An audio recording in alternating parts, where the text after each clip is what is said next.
সুলাইমান আলাইহিস সালাম শক্তিশালী একজন নবী ছিল। উনি মালাকুল মাউতকে বলেছিলেন, মালাকুল মাউত, আমার মৃত্যুর সামান্য কিছু আগে আমারে বইলো, আমার একটা কাজ আছে। মালাকুল মাউত মৃত্যুর কিছু সময় আগে এসে বলল, সুলাইমান, টাইম ইজ আপ, সময় শেষ, অল্প কিছু সময় বাকি, কি করবেন করেন।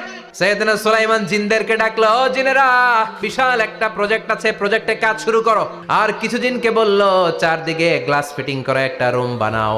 সাইয়েদনা সুলাইমান আলাইহিস সালাম গ্লাস ফিটিং করা রুমের ভেতরে ঢুকলেন। এই রুমে ঢুকার দরজা নাই, হাতে একটা লাঠি নিলেন, কি নিলেন? লাঠির মধ্যে ভর করে দাঁড়িয়ে রইলেন আর জিনদের দিকে তাকিয়ে রইলেন। জিনেরা এত বদমাশ ছিল, সাইয়েদনা সুলাইমান দাঁড়িয়ে না থাকলে কাজ করতো না।